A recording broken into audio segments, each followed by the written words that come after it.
Tiene la palabra el diputado José Luis Espert. Gracias, señor presidente. Muy buenas tardes a todos los diputados. Mis comentarios van a ser breves. A ver, Argentina en el último medio siglo ha tenido 6 planes económicos y los 6 planes económicos han terminado en crisis formidables que han terminado haciendo explotar la pobreza, la indigencia, la marginalidad y están transformando a la Argentina en una virtual villa miseria.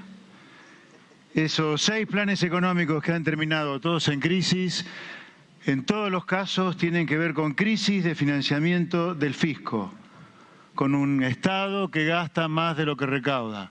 En los últimos 60 años, el Estado tuvo déficit en los 60 años, si se computan los intereses de manera adecuada, salvo que uno piense que no pagar la deuda, como ocurrió durante una parte de la primera etapa del kirchnerismo, es parte del ahorro fiscal que se puede hacer.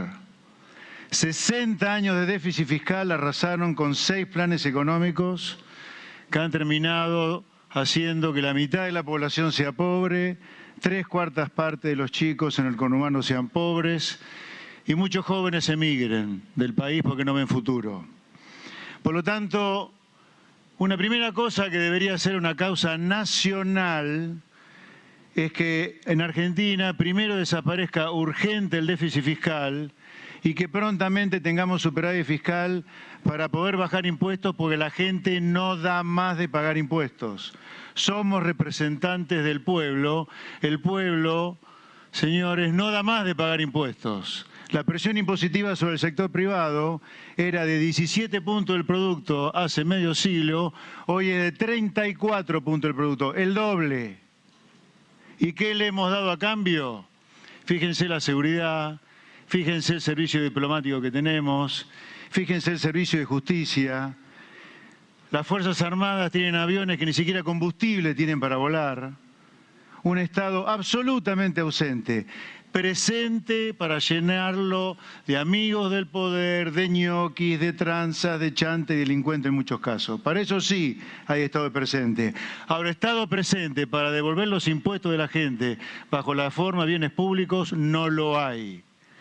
Por lo tanto, la causa nacional debería ser eliminar ya el déficit fiscal y la segunda causa, dado que la gente no da más de pagar impuestos, nuestros representados, debería ser bajar el gasto público o haciéndolo todo con ajuste del gasto público. Por eso, tomando los números que el ministro ha enviado el 15 de septiembre, sin ponerme a cuestionar muchos supuestos absolutamente disparatados que tiene, yo le diría: si la recaudación de impuestos, como está puesto en la página 165 del mensaje, va a crecer 3.1 billones de pesos y el déficit fiscal del año 2021 fue de 2.3 billones de pesos, usemos ese aumento de recaudación primero para eliminar el déficit fiscal y después veamos qué otro gasto se puede subir un poquitito nada más, no 35% como está puesto acá, dado que además, y me gustaría saber de parte del ministro o de cualquiera de sus colaboradores, eso es una de mis primeras preguntas, ¿cuál es el nivel del tarifazo que le estamos dando al sector privado como para que las transferencias corrientes sean el mayor ajuste de gasto público que hay acá? Estamos engañando al pueblo que representamos. El ajuste de gasto público que tiene este presupuesto es solamente hasta ahora un gran tarifazo. El resto no hay ningún ajuste y eso debería hacerse sin ninguna duda porque el sector privado no da más y porque además la política alguna vez debería empatizar con la necesidad de la gente. La segunda pregunta que tengo para el ministro o cualquiera de sus colaboradores es: ya es ley, para mí un verdadero disparate, la que obliga a acordar o a sancionar, o por lo menos que el Parlamento apruebe los acuerdos con el Fondo Monetario Internacional. Le pregunto al ministro, ¿qué acuerdo es el que vamos a discutir en el Congreso? ¿El que aprueba el staff sin todavía acuerdo del directorio? ¿El que acordó el directorio y lo aprobó? ¿Y qué pasa si el Congreso no aprueba el acuerdo con el Fondo, después de aprobado por el directorio del Fondo? Tercera pregunta para el ministro. En la ley sancionada a finales del año 2019, la ley de solidaridad, se estableció una alícuota diferencial para los bienes situados en el extranjero, los activos financieros básicamente en el extranjero. El artículo 82 del proyecto de presupuesto 2022 extiende estas tasas diferenciales, la vigencia de estas tasas, in eternum. Estamos asistiendo una vez más a la creación de un impuesto que es transitorio y después termina siendo para siempre, como pasó con el impuesto a los bienes personales, que ya no debería existir, con el impuesto al cheque, que ya no debería existir y todavía existe.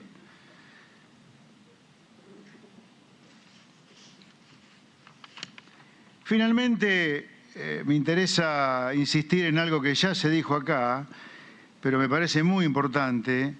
¿De dónde sale el financiamiento récord de acreedores oficiales, como dice el señor ministro, para poder cerrar el fuente y uso de fondo del gobierno, donde, por ejemplo, si yo tomo el fuente y uso de fondo que el gobierno publica en el mensaje, hay solamente 1.000 millones de dólares entre BID y BIF. Sin embargo, usted, ministro, recién dijo que nosotros vamos a recibir durante el año 2022 9.500 millones de dólares. Me gustaría saber cuál es la diferencia, de dónde sale, para poder tener semejante nivel de financiamiento. Simplemente dejo entrever que si se eliminara de cuajo el atraso tarifario más el atraso en la medicina prepaga, solamente por estos dos hechos tendríamos 6 puntos adicionales de inflación respecto de cualquier nivel que uno suponga. Muchas gracias.